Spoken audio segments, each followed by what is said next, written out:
तो स्वागत है आप सभी लोगों का एक बार फिर से कैमरा और एक्शन टाइप के वीडियो में। हालांकि इस वीडियो का सेटअप नहीं है मेरे पास, थोड़ा सा हो सकता है आपको लाइट और विजिबिलिटी में प्रॉब्लम दिखे, बट कंटेंट में कोई प्रॉब्लम नहीं होगी। ये कंटेंट आपके लिए रेलेवेंट भी होगा, रियलिस्टिक भी होगा, प्रैक्टिकल भी होगा और करंट सिनेरियो पे बेस्ड होगा, ये मैं सोचता हूं।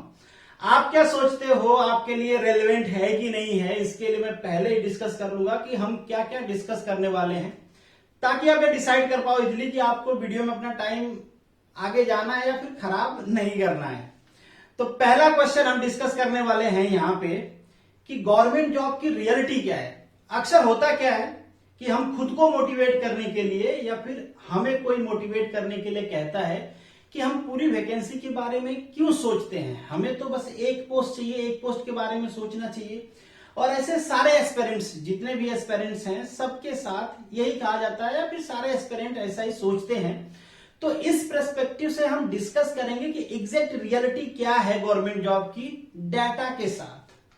दूसरा क्वेश्चन हम डिस्कस करेंगे कि वो कौन सा आइडियल टाइम है, कौन सा रेलेवेंट टाइम है जब आपको जो प्रिपरेशन वाली स्टेज है ना, जो गवर्नमेंट जॉब की प्रिपरेशन करने का टाइम है, इसको अलविदा कहना चाहिए और कहना चाहिए लाइफ में अब थोड़ा आगे बढ़ते हैं, गवर्नमेंट जॉब से हटके भी दुनिया है, उसके अलावा भी लोग जी रहे हैं, बट ठीक है, कब छोड़ दें हम प्रिपरेशन को, इस बारे में डिस्कस करेंगे और ये भी फैक्ट के साथ डिस्कस करेंगे। जो थर्ड क्वेश्चन हम यहाँ पे डिस्कस करने वाले हैं, आज के टाइम के हिसाब से, आज के पर्सपेक्टिव के हिसाब से सबसे इंपॉर्टेंट क्वेश्चन है। प्राइवेटाइजेशन का टाइम है, बहुत सारी गवर्नमेंट कंपनियां प्राइवेटाइज हो रही हैं और आप गवर्नमेंट जॉब की प्रिपरेशन कर रहे हो। तो सबसे पहले आपको यह सोचना है भैया कि कौन सी जॉब की प्रिपरेशन करो। हो सकता है कि जिस जॉब की प्रिपरेशन कर रहे हो 4-5 साल आपने टाइम लगाए, सिलेक्शन हुआ, बहुत सारे सेक्रीफाइस किए, मेहनत किया, आपने हार्ड वर्क किया, आपकी उम्मीदें, परिवार की उम्मीदें सारी जुड़ी हैं, और 1 साल बाद 2 साल बाद चलता है, पता चलता है कि भैया जैसे बीपीएल वालों के साथ जीपीएल हुआ, आपके साथ भी हो गया और आपकी कंपनी को अब गवर्नमेंट प्राइवेटाइज कर रही है। तो आपको ध्यान देना है, बहुत इंपॉर्टेंट है कि वो कौन से सेक्टर्स हैं जिनको हमको चुनना चाहिए, चाहते हुए भी या फिर ना चाहते हुए भी, कि उसी की प्रिपरेशन करो, अदरवाइज गवर्नमेंट जॉब का सपना छोड़ दो, नहीं तो आपके साथ भी जीपीएल हो सकता है। इसके बाद हम डिस्कस करेंगे कि आइडियल टाइम क्या है, किस टाइम पे आपको गवर्नमेंट जॉब की प्रिपरेशन स्टार्ट करना चाहिए इस कंपटीशन लेवल पे। बहुत इंपॉर्टेंट है क्योंकि लोग टहलते रहते हैं और सोचते हैं कि ठीक है कभी कर लेंगे, क्या है, अपना ही तो है। और लास्ट में हम डिस्कस करेंगे, लास्ट में, कि क्या गवर्नमेंट बदल देने से ये सिनेरियो चेंज हो जाएगा। बहुत बार ऐसा सोचते हैं, गवर्नमेंट का वादा आता है, जैसा इलेक्शन आता है पार्टियों अपना अपना, क्योंकि हम वोटर तो है नहीं, वोट बैंक हैं, तो पार्टियां अपना अपने वोट बैंक को चीजें सिखाती हैं कि हम ये करेंगे, हम वो करेंगे। तो क्या सच में गवर्नमेंट बदलती है तो ये जो जॉब, गवर्नमेंट जॉब का सिनेरियो है, ये भी चेंज होता है। ये सारी चीजें डिस्कस करेंगे और शुरू हम वहीं से करेंगे कि गवर्नमेंट जॉब की रियलिटी क्या है।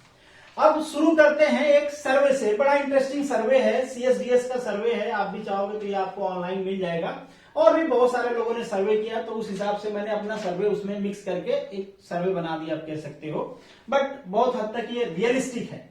लोगों से सवाल पूछा गया कि आप कौन सी जॉब करना चाहते हो, तो मैक्सिमम लोगों ने, जिन लोगों ने गवर्नमेंट जॉब चुना, उनका परसेंटेज था 70% से 80%। अब यहाँ पे जो 20 to 30% लोग बचते हैं, उन्होंने गवर्नमेंट जॉब क्यों नहीं चुना, क्योंकि वो पहले से मान के चलते हैं कि उनकी एजुकेशन ऐसी नहीं है, या वो पढ़ते नहीं हैं, पढ़े लिखे नहीं, इसलिए उनको गवर्नमेंट जॉब नहीं मिलती है। मतलब ये है कि जितने पढ़े लिखे हैं, जो एलिजिबल हैं, वो तो सारे चाहते हैं कि उनको गवर्नमेंट जॉब मिले। इसके बाद अगर हम ये कहें कि प्राइवेट जॉब कितने लोग करना चाहते हैं, तो ये सीएसडीएस का सर्वे कहता है कि कुछ 7 to 10% लोग हैं जो प्राइवेट जॉब करना चाहते हैं एग्जैक्टली। इसका रीजन भी हम डिस्कस करेंगे कि क्यों लोग गवर्नमेंट जॉब पे फोकस करते हैं, उसकी रियलिटी क्या है हमारे देश के हिसाब से। और बिजनेस की हम बात करें कि कितने लोग बिजनेस करना चाहते हैं, तो इसका कुछ रेशियो है 15 से 20%। इतने ही लोग बस बिजनेस करने में इंटरेस्टेड हैं। और आत्मनिर्भर भारत, मतलब हमारी कोई भी सरकार हो, चाहे वो किसी भी पार्टी की हो, सारे चाहते हैं कि सेल्फ एम्प्लॉयमेंट हो, सेल्फ एम्पावरमेंट हो, लोग इंडस्ट्री बढ़ाएं, दूसरों को रोजगार दें, बहुत सारी चीजें हैं, बट जो लोगों की सोच है, हमारी आपकी जो सोच है वो सरकार की सोच से मैच नहीं कर पाती है। अब इसका रीजन कुछ भी हो सकता है कि सरकार हमको क्यों ऐसा बनाना चाहती है कि हम एम्प्लॉय ना बने, एम्प्लॉयर बने। बट ठीक है, उन सारी चीजों में नहीं जाएंगे, नहीं तो आप भी पॉलिटिकल हो जाओगे। आगे ये चीज समझने की कोशिश करते हैं कि ये सर्वे जो है इसका रीजन तो आपको पता होगा कि हमारे देश में क्या क्या प्रॉब्लम्स हैं जिसकी वजह से लोग गवर्नमेंट जॉब को प्रीफर करते हैं। बट सर्वे के हिसाब से क्या होता है कि क्या क्यों लोग गवर्नमेंट जॉब प्रीफर करते हैं, थोड़ा सा ये प्रैक्टिकल चीजें हैं। हो सकता है आप बहुत सारे रीजन दो कि जॉब सिक्योरिटी होती है, डेफिनेटली एक रीजन होता है। बहुत सारे लोग इंडिया में तो शादी नहीं होती, गवर्नमेंट जॉब नहीं होती, तो भैया की शादी नहीं होगी, आपके पास गवर्नमेंट जॉब नहीं है। शादी हो चाहे नहीं हो, बट जब ये चीज कहा जाता है तो आपके अंदर भी हीन भावना तो आती होगी। ठीक है, खैर इसके अलावा क्या रीजन होता है, इसके अलावा एक सर्वे बताता है कि इंडिया में जो लोग बिजनेस करते हैं, अगर हम उनके इनकम की बात करें तो कुछ 80 से 90%, वाह भाई ये तो बहुत ही खराब कह सकते हो ये चीज है कि 80 से 90% लोग जो बिजनेस करते हैं वो 10,000 रुपए से कम कमाते हैं। कितने से कम कमाते हैं? 10,000 से। बिजनेस का मतलब आप वो बड़े बड़े फैक्ट्री ना समझ लो, बिजनेस मतलब छोटी दुकान से लेके बड़ी दुकान, ठेले से लेके चाट पूरी, सबको हम बिजनेस में इंक्लूड करते हैं। मतलब जो लोग अपना काम कर रहे हैं, स्वरोजगार कह सकते हो आप, वो 80 से 90% लोग इतने ऐसे हैं जो 10,000 रुपए से कम कमाते हैं। और यहीं पे हम प्राइवेट जॉब की बात करें तो प्राइवेट जॉब में भी कुछ 60 से 70% लोग ऐसे हैं जो कि 10,000 रुपए से कम कमाते हैं। और अब तो easy to doing business index में खुद को इंप्रूव करने के लिए, इंडिया को इंप्रूव करने के लिए बहुत सारे इंडस्ट्रियल रिफॉर्म्स लाए गए हैं। जैसे कि पहले ऐसा था कि आप एम्प्लॉयज को फायर नहीं कर सकते हो, आपको नोटिस पीरियड देना पड़ता था। बट अभी पहले वो 100 एम्प्लॉय था, 300 कर दिया गया कि उससे 300 से कम जिस कंपनी में है वो कभी भी निकाल सकते हैं। पहले इस पे भी लिमिटेशन थी कि आपको एक रेशियो मेंटेन करना पड़ता था, कुछ एम्प्लॉय रेगुलर रखने पड़ते थे, कुछ एम्प्लॉय कॉन्ट्रैक्ट पे रखने पड़ते थे। उसको भी बहुत वो कर दिया गया कि ठीक है आप जितना मर्जी चाहो उतना कॉन्ट्रैक्ट एम्प्लॉय रखो, कुछ ऐसा कंस्ट्रेंट नहीं है। तो ये सारी चीजें, सारे रिफॉर्म्स हो रहे हैं। कहा जा रहा है कि इससे इजी टू डूइंग बिजनेस होगा, लोग बिजनेस के लिए एम्पावर होंगे। वो सारी चीजें अलग है, उसके डिटेल में तो नहीं जाते हैं। बट ये आप देख सकते हो कि लोग यहाँ पे क्यों जाना चाहेंगे यार। अगर हम गवर्नमेंट जॉब की बात करें तो गवर्नमेंट जॉब में प्यून की सैलरी भी 20,000 से स्टार्ट होती है। और यहाँ पे आदमी बिजनेस करके, प्राइवेट जॉब करके 10,000 रुपए कमाता है। मतलब एक लोअर लेवल की लाइफ जी सकता है, मतलब बस पेट भर सकता है। लाइफ जीना तो उसे नहीं कहेंगे, बस पेट भर सकता है। अब हम बात करते हैं, चलिए ठीक है, अब ये समझ गए आपकी गवर्नमेंट जॉब क्यों करना चाहते हैं लोग। और सच भी है, गवर्नमेंट जॉब इंटरेस्टिंग भी है, जॉब सिक्योरिटी भी है, पैसे भी हैं, और काम नहीं करने के भी पैसे मिलते हैं। अगर आप कुछ नहीं करते हो तो भी पैसे मिलते हो। कोई गवर्नमेंट जॉब में होगा तो गाली नहीं देगा, बट है ऐसा सिनेरियो है। प्रैक्टिकल लाइफ की बात करें, सबकी बात नहीं तो कुछ लोग तो होते ही हैं गवर्नमेंट जॉब में से जो कुछ करना नहीं चाहते हैं। तो अब हमें ये समझ गए कि रीजंस क्या क्या हैं, क्यों लोग गवर्नमेंट जॉब में जाना चाहते हैं। अब हम ये समझने की कोशिश करेंगे, ये डाटा मैं लिखूंगा नहीं, बता देता हूं आपको जल्दी से, कि गवर्नमेंट जॉब का सीन क्या है, रियलिटी क्या है। तो अगर हम सबसे ऊपर ए ग्रेड जॉब की बात करें तो यूपीएससी आता है उसमें, जिससे लोग आईएएस आईपीएस बनते हैं। तो 2015 से 5 साल का डाटा का एनालिसिस करते हैं। 2015 में अगर हम वैकेंसी की बात करें तो कुछ 1164 वैकेंसी थी। ये थोड़ा सा चेंज हो सकता है आगे पीछे। और टोटल जो कैंडिडेट अपीयर हुए थे 9,45,000 हुए थे। 2016 में कुछ 1200 के आसपास वैकेंसी थी, कैंडिडेट अपीयर हुए थे 11,36,000। 2017 में 10 लाख अपीयर हुए थे, 980 वैकेंसी थी। 2019 में कुछ 11 लाख अपीयर हुए थे, 750। इसी तरीके से कुछ रेशियो चलता आ रहा है। अगर हम लास्ट में इन सबका सम और एवरेज करें तो कुछ 50 लाख लोग अपीयर हुए हैं कुछ 5,000 एग्जाम के लिए। और यहाँ पे अगर आप रेशियो निकालते हो, इंडिविजुअल ईयर का भी आप निकाल सकते हो, तो कुछ आएगा कि 1000 में से एक आदमी सेलेक्ट होता है। परसेंटेज आपका हो तो 0.001% चांस होते हैं किसी एक आदमी के सेलेक्ट होने का। हाँ, अब वो आप कंपटीशन लेवल की बात अलग अलग कर सकते हो कि कुछ लोग तो ऐसे ही फॉर्म भर देते हैं, कुछ लोग प्रिपरेशन नहीं करते हैं, that is the different thing. यहाँ पे हम ये बात कर रहे हैं कि कितने लोग रजिस्टर्ड होते हैं इंट्रेंस एग्जाम के लिए। अब जो दूसरा सबसे बड़ा एग्जाम होता है और जो थोड़ा सा बल्क अमाउंट में कह सकते हो आपकी जॉब देता है और थोड़ी सी जॉब की जो ग्रेड होती है वो भी अच्छी होती है, उसे हम कहते हैं एसएससी सीजीएल। एसएससी सीजीएल की अगर हम बात करें 2015 की तो कुछ 18 लाख लोग अपीयर हुए थे, रजिस्टर तो काफी ज्यादा हुए थे, वैकेंसी थी 8,500। 2016 में 38 लाख लोगों ने रजिस्ट्रेशन किया था, कुछ 15 लाख अपीयर हुए थे, वैकेंसी थी 10,000 के आसपास। 2017 में कुछ 30 लाख रजिस्ट्रेशन हुए थे, वैकेंसी थी 8,000। 2018 में कुछ ऐसी 31-33 लाख के आसपास अपीयर थे, वैकेंसी थी 11,000। वैसे ही 2019 में एस्पिरेंट बढ़ते जा रहे थे, वैकेंसी घटती जा रही थी, कुछ 8,000। और इसी तरीके से अगर यहाँ पे भी हम अगर एवरेज फाइंड आउट करने की कोशिश करें तो कुछ 2000 में एक आदमी सेलेक्ट होता है। तो और जो हाल यूपीएससी एसएससी का है, सिमिलर हाल बैंक भी काफी पोस्ट देती है, ये भी कुछ 10,000 to 15,000 यहाँ पे पोस्ट आती हैं, कुछ 30 lakh to 40 lakh student appear होते हैं। रेलवे का तो माशाअल्लाह है, आपने न्यूज में देखे ही होंगे कि रेलवे के कुछ 60,000 पोस्ट के लिए 2.3 करोड़ लोगों ने अप्लाई किया था। तो ये कुछ सीन है। अगर टेक्निकल एग्जाम की बात करें, ईएस की, इंजीनियरिंग सर्विस की, तो उसमें स्ट्रीम वाइज मुझे लगता है कि अगर सारे स्ट्रीम काम करें तो कुछ ऐसे ही 100-150 पोस्ट होती है। सिविल में थोड़ी सी ज्यादा होती है, बाकी सब में ऐसी ही रहती है। गेट एग्जाम की बात करें तो उसमें भी कुछ यही सीन है, एस्पिरेंट्स बहुत ज्यादा होते हैं, वैकेंसी बहुत कम होती है और सिमिलरिटी कुछ रहती नहीं है, कभी वैकेंसी आती है, कभी कम आती है, कभी ज्यादा आती है। तो सारे गवर्नमेंट पोस्ट की कुछ ऐसे ही सिनेरियो है, चाहे हम जो भी सोचे, बट सच यही है। तो क्या रेशियो है, कौन सेलेक्ट होता है, जो हम बात करते हैं कि हमें तो एक पोस्ट चाहिए, हमें क्या लेना देना इतनी सारी पोस्ट से। मैं आपको डिमोटिवेट करने की कोशिश नहीं कर रहा हूं, मैं आपको फैक्ट बताने की कोशिश कर रहा हूं कि ये फैक्ट हमको समझना चाहिए। ये फैक्ट हमें इसलिए समझना चाहिए कि मुझे आजकल कुछ ना कुछ मैसेज आते रहते हैं इससे रिलेटेड। अब ऐसा आप नहीं करोगे कि मुझे मैसेज भेजना ही बंद कर दो, बट मैसेज आते रहते हैं कि हाँ सर 2 साल से 3 साल से प्रिपरेशन कर रहे हैं, 4 साल से प्रिपरेशन कर रहे हैं, 5 साल से प्रिपरेशन कर रहे हैं, सिलेक्शन भी होता है। ऐसा नहीं कि 5 साल वालों का सिलेक्शन नहीं होता है, 6 साल वालों का सिलेक्शन नहीं होता है। अभी एक लड़के का मैसेज आया था कि उनका सिलेक्शन हुआ है 6 साल बाद आपके जीपीएससी के एमबीआई में। तो ये सारी चीजें, सिलेक्शन भी होता है, बट हमें एक चीज और समझना चाहिए कि क्या कब तक हम इस गवर्नमेंट जॉब की इंतजार करेंगे, कब हमको क्विट करना चाहिए, वो कौन सा आइडियल टाइम है जब हमको डिसाइड कर लेना चाहिए कि यार ठीक हुआ, बहुत हुई गवर्नमेंट जॉब, अब मूव ऑन करते हैं यार, दूसरी जॉब करते हैं, लाइफ में कुछ और सोचते हैं, पेरेंट्स का थोड़ा सा लोड हल्का करते हैं। भले हमारे पेरेंट्स कहते हैं बेटा नहीं ठीक है, तुम्हारी उम्मीदें हैं, हमारी भी उम्मीदें हैं, करो। बट अब मैं वो चीज बताने जा रहा हूं कि जब आपको ये डिसाइड कर लेना चाहिए कि ठीक है बहुत हुआ, अब नहीं हो पा रहा है तो छोड़ते हैं। तो पहली चीज कि अगर आप गवर्नमेंट जॉब के प्रिपरेशन का मूड बना रहे हो, पहले तो मूड बना रहे हो, करने जा रहे हो, तो अगर आपने पहले साल में एडमिशन ले लिया फर्स्ट ईयर में, तो इन रिस्पेक्ट ऑफ रिजल्ट कुछ भी हो, आपका 0 नंबर आए, फिर भी आपको क्विट नहीं करना है। क्या नहीं करना है? छोड़ना नहीं है, क्योंकि आपने 1 साल दिया है, रिजल्ट निगेटिव में आए तो भी आपको प्रिपरेशन दूसरे साल करनी है। अगर आपके फैमिली वाले थोड़े से कहते हैं नहीं, कुछ फाइनेंशियल प्रॉब्लम हो, किसी तरीके से एडजस्ट करो, अगर तुमने 1 साल दिए हैं प्रिपरेशन के लिए, ड्रॉप करके मैं बात कर रहा हूं, तो आपको सेकेंड ईयर प्रिपरेशन में 100% जाना है। फर्स्ट ईयर वालों को 100%, सबको जाना है सेकेंड ईयर के प्रिपरेशन में।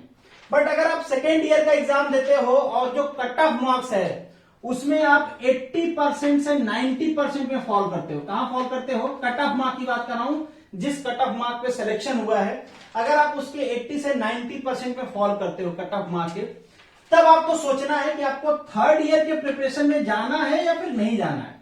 अब यहां पे कुछ चीजें आपको देखना है, समझना है। पहली चीज, सबसे इंपॉर्टेंट चीज, कि क्या थर्ड ईयर के प्रिपरेशन जाने के लिए आपकी फाइनेंशियल कंडीशन अलाउ कर रही है, क्या फैमिली का साइकोलॉजिकल सपोर्ट रहेगा फाइनेंशियल सपोर्ट के साथ साथ, या इसके साथ कुछ और आपको करना पड़ेगा। तो ये सारे कंस्ट्रेंट है। इसके अलावा आपके लाइफ में अगर कोई पर्सनल कंस्ट्रेंट है, मैरिज हुआ, गर्लफ्रेंड हुई, कुछ और हुआ, वट एवर दैट, दुनिया भर के कंस्ट्रेंट होते हैं, तो उन कंस्ट्रेंट को आप अपने हिसाब से अप्लाई कर लो और देखो कि अगर सारी कंस्ट्रेंट आपके फेवर, मतलब कंस्ट्रेंट तो कहेंगे ही नहीं, अगर चीजें, सिचुएशन जो है वो आपके फेवर में है तो आप जाओ। अगर सिचुएशन आपका अपोज कर रही है या फिर पेरेंट्स आपको कह रहे हैं कि बेटा कोई बात नहीं, हम अपना खेत बेच देंगे, हम अपने गहने बेच देंगे, तुम प्रिपरेशन करो, तो प्रिपरेशन में जाने से पहले माय डियर फ्रेंड आपको एक बार तो सोचना चाहिए ना कि आपने 2 साल दिए हैं और किसी भी एग्जाम को क्रैक करने के लिए ड्रॉप करने के बाद 2 साल कम नहीं होते हैं। अगर 2 साल में आपने 80 से 90% कट ऑफ के पास नहीं पहुंचे तो कुछ तो प्रॉब्लम है, आपके प्रिपरेशन में प्रॉब्लम है। आपके एबिलिटी में तो मैं कहूं या ना कहूं, बट वो भी है, हो सकता है कि आप पर्टिकुलर इस एग्जाम के, जिस एग्जाम को आपने चूज किया है उसके लिए आपके अंदर वो एबिलिटी नहीं है, आप या फिर कुछ और प्रॉब्लम है, कुछ तो है, क्योंकि आपने 2 साल दिए हैं और यहां तो आपको पहुंचना ही चाहिए था। अगर आप नहीं पहुंच पाए तो आपको सोचना चाहिए, पेरेंट्स पे लोड नहीं बनना चाहिए, मैं इन शॉर्ट ये कहना चाह रहा हूं। क्योंकि कुछ प्रॉब्लम है, हो सकता है my dear friend, hard line है, बट हो सकता है तीसरे साल में भी आपका सिलेक्शन नहीं हो सकता है चौथे साल में भी आपका सिलेक्शन नहीं हो, और यहां से आप फ्रस्ट्रेट होकर, बहुत सारे लोग कुछ और ही चूज कर लेते हैं और लटक लेते हैं। नहीं जाना चाहिए किसी को भी, इतना फ्रस्ट्रेट नहीं हो, ठीक है, आप कम कमाओगे, थोड़ी सी कम स्टेबिलिटी रहेगी, मेहनत करना पड़ेगा। बहुत सारे लोग ऐसे हैं प्राइवेट जॉब वाले, मेहनत करके इतने आगे चले गए कि 10-10 सरकारी नौकरी वाले उनका कंपटीशन नहीं कर सकते हैं। तो कुछ पॉजिटिव पॉइंट उधर भी हैं, हम क्यों सारा पॉजिटिव पॉइंट केवल गवर्नमेंट जॉब में देखें, तो आप उधर भी कर सकते हो। तो बहुत ज्यादा आपको टाइम वेस्ट यहाँ पे नहीं करनी है, देख लेना है। हाँ, थर्ड ईयर में उन लोगों को डेफिनेटली जाना चाहिए जिनके फैमिली में फाइनेंशियल कोई प्रॉब्लम नहीं है, कोई साइकोलॉजिकल प्रॉब्लम नहीं है, पेरेंट्स कहते हैं बेटा ठीक है करो तुम, हम है ना, और सच में उनके पास पैसे की कोई तकलीफ नहीं है, तो थर्ड ईयर जाओ, आप फोर्थ ईयर जाओ, फिफ्थ ईयर जाओ, कोई प्रॉब्लम होने वाली बात नहीं है। बट यहाँ पे अगर आपने ये स्कोर नहीं किया है तो एक बार आपको डिसाइड तो कर ही लेना चाहिए कि आपको वहां पे जाना है या नहीं जाना। अब थर्ड क्वेश्चन और सबसे रेलेवेंट क्वेश्चन, कि जब आप गवर्नमेंट जॉब की प्रिपरेशन के लिए फील्ड चूज कर रहे हो कि आप कौन से फील्ड में जाओ, मैक्सिमम लोग यहाँ पे इंजीनियर्स हैं, बट मैंने ये जो वीडियो है सबके लिए बनाया है, इंजीनियरिंग नॉन इंजीनियरिंग के लिए, और अब तो इंजीनियर्स भी मैक्सिमम क्या आप कह सकते हो 80 से 90% सिलेक्शन ले रहे हैं नॉन इंजीनियरिंग पोस्ट के लिए। तो आपको जब चूज करना है कि आप कौन से फील्ड में जाओ, तो ये ध्यान रखना है कि वो फील्ड स्ट्रेटेजिक सेक्टर में, गवर्नमेंट के हिसाब से वो फील्ड स्ट्रेटेजिक सेक्टर में आती है या नहीं आती है। अगर वो स्ट्रेटेजिक सेक्टर में नहीं है तो मोस्ट प्रोबेबल चांसेस हैं कि फिर से सरकार उसको प्राइवेटाइज कर देगी, और आपकी इतने साल की मेहनत जो आप गवर्नमेंट जॉब के लिए दिए थे, वो आपके सपने अधूरे रह जाएं, फ्रस्ट्रेशन हो, आपको गुस्सा हो, बट उसका कुछ फायदा होगा नहीं।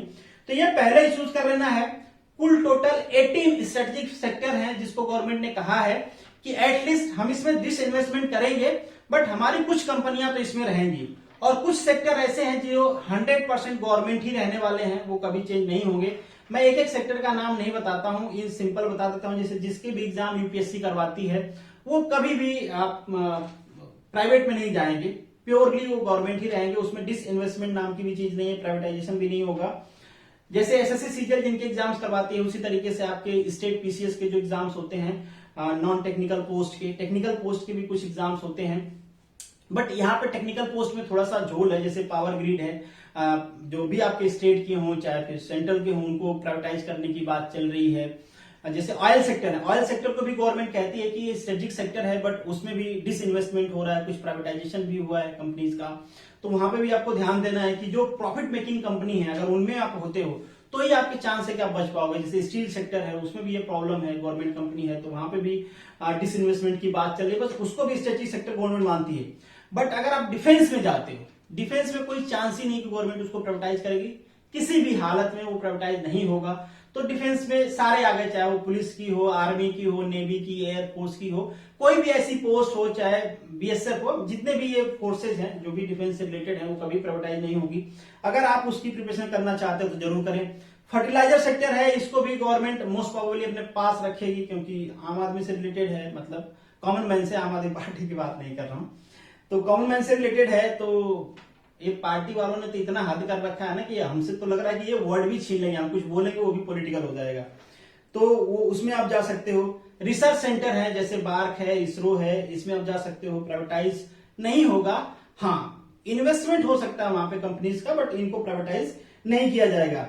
एटॉमिक सेक्टर, एनर्जी सेक्टर जो है, एनर्जी सेक्टर में थोड़ा सा प्रॉब्लम है, प्राइवेटाइजेशन की बात चल रही है, बहुत सारी कंपनीज का अपोज भी हो रहा है, रेलवे में भी प्राइवेटाइजेशन की बात चल रही है, ये सारी चीजें हैं, इनको आपको ध्यान देना है। और अब हम बात करते हैं कि वो कौन सा आइडियल टाइम है जब आपको प्रिपरेशन स्टार्ट करनी चाहिए, अगर आपने मूड बना लिया है कि आपको अब गवर्नमेंट जॉब ही करनी है। तो देखिए, ये एक चीज पहले अगर हम बेसिक लेवल पे करें, 10+2 अगर आपने बहुत अच्छे से किया है, आपका एडमिशन बहुत अच्छे जगह पे हुआ है, आप अच्छे इंजीनियरिंग कॉलेज में पढ़ रहे हो, मतलब अच्छे, मतलब बहुत अच्छे आईआईटीज एनआईटीज में पढ़ रहे हो, आप एमबीबीएस कर रहे हो कहीं पे अच्छी जगह से, तो आप 1-2 साल एंजॉय कर सकते हो गवर्नमेंट जॉब। अगर मन में है तो preparation second year third year से स्टार्ट कर सकते हो, मन में नहीं है तो वहां से आपको प्राइवेट जॉब भी अच्छी मिल सकती है। बट आपने थोड़े उधर मेहनत अच्छे नहीं किए हैं और आपको कोई लोअर ग्रेड का कॉलेज मिला है या फिर आप नॉन प्रोफेशनल कोर्स में हो कि जिन कोर्स को करने के बाद प्राइवेट जॉब के चांसेस कम होते हैं, जैसे आप बीए कर रहे हो कहीं से, आप बीएससी कर रहे हो, तो गवर्नमेंट जॉब तो होते हैं बट बहुत ही कम होते हैं। बीए में तो वो भी नहीं, बीएससी एमएससी के बाद हो सकते हैं कि कुछ कंपनीज करती हैं हायर, बट बहुत फ्यू हैं। तो यहाँ पे प्रोफेशनल कोर्स नहीं है, तो यहाँ पे आपको, अगर आप कह रहे हो कि आपको गवर्नमेंट जॉब में जानी है, तो मैं तो कहूंगा कि आप फर्स्ट ईयर से ही स्टार्ट करो, टारगेट करो कि कौन से पोस्ट के लिए आपको प्रिपरेशन करना है। वैसे गवर्नमेंट आप इसको कंबाइन करने जा रही है सेंट्रल गवर्नमेंट पोस्ट के लिए, अब कब तक होगा वो मुझे नहीं मालूम, बट सब में इंग्लिश, रीजनिंग, एफटी ये सारी चीजें रहती है, तो आप वहीं से पढ़ना चालू कर दो। और अगर आप फर्स्ट ईयर से नहीं कर रहे हो तो ये तो बहुत ही रिकमेंडेड है कि सेकेंड ईयर थर्ड ईयर में तो आपको करना ही करना है, क्योंकि जब आप ड्रॉप करके प्रिपरेशन करने जाते हो ना तो उस समय बहुत सारे आपके ऊपर प्रेशर है। एक तो पहले साइकोलॉजिकल प्रेशर आपके पास रहता है कि आप ड्रॉप करके प्रिपरेशन कर रहे हो, नहीं होगा तो क्या होगा, पिताजी क्या कहेंगे, फैमिली वाले क्या कहेंगे, गांव वाले क्या कहेंगे, दुनिया वाले क्या कहेंगे, जब भी घर जाओगे तो ये पूछा जाएगा बेटा हो गया नहीं हो गया। तो ये सारे चाहते हुए भी ना चाहते हुए भी प्रेशर बनाते हैं। तो अगर आपके लिए अच्छा होगा कि आप ग्रेजुएशन में बैकग्राउंड अच्छा बना लो कि 1-8 साल ड्रॉप करते ही आपका हो जाए, काम खत्म हो जाए, नौकरी मिल जाए, जॉब स्टार्ट कर दो। जितनी जल्दी, जितनी कम एज में जॉब मिलेगी उतनी अच्छा प्रमोशन होगा, उतने हायर पोस्ट तक जाओगे। बहुत सारे फायदे होते हैं पहले जॉब पाने का, बाद में जॉब पाने का बहुत सारा नुकसान भी होता है। आपसे कम एज वाला आपके सुपीरियर बन के बैठेगा, फिर कुछ बोलेगा, फिर आपका ईगो हर्ट होगा, वहां पे भी जाके आप तकलीफ में ही रहोगे। तो अच्छा है कि आप पहले से सोच लो, पहले ही सिलेक्शन ले लो। बट वो लोग फ्रस्ट्रेट नहीं होंगे जो लेवल अचीव कर रहे हो और उनकी एज थोड़ा सा ज्यादा हो रही है, आपको परेशान होने की जरूरत नहीं, आप करते रहना। बट जो लोग स्टार्ट करने वाले हैं वो जितना अर्ली स्टार्ट करें उतना ही अच्छा है। अब हम बात करते हैं कि क्या गवर्नमेंट बदल दोगे तो ये सिनेरियो चेंज हो जाएगा। देखिए, गवर्नमेंट का जो इलेक्शन प्रोपेगेंडा होता है, किसी भी पार्टी का मैं कहूं प्रोपेगेंडा ही कहेंगे, ये एग्जैक्ट वर्ड है उनके लिए, उनका जो प्रोपेगेंडा होता है वो चाहे कुछ भी कमिटमेंट कर दें, आपसे इतना जॉब देंगे, उतना सरकारी जॉब देंगे, इतना एम्प्लॉयमेंट कर देंगे, बट सच यही है कि सारी किसी भी पार्टी की गवर्नमेंट बने सिनेरियो यही रहने वाला है। हाँ, हो सकता है कि 10 to 20% चेंज हो जाए। किसी गवर्नमेंट में 100 वैकेंसी जा रही है सरकार तो गवर्नमेंट पोस्ट पे, तो किसी में वैकेंसी 100 से 110 हो जाएगी, 120 हो जाएगी, बट बिलीव मी इससे ज्यादा कहीं पे चेंजेस नहीं होने वाले हैं। जो भी ऐसा क्लेम करते हैं उनकी जहां पे सरकार चल रही होगी, एक बार वहां का स्टैटिक्स आप उठा के देखिएगा, कितनी गवर्नमेंट पोस्ट खाली है, कितना उन्होंने भरा है, क्या वो आपसे कमिटमेंट कर रहे हैं और क्या करने वाले हैं, सारी चीज आपको पता चल जाएगी। एक सिंपल एग्जांपल देता हूं मैं आपको, ये भी किसी सर्वे का लिया था, मैं नाम उनका भूल गया।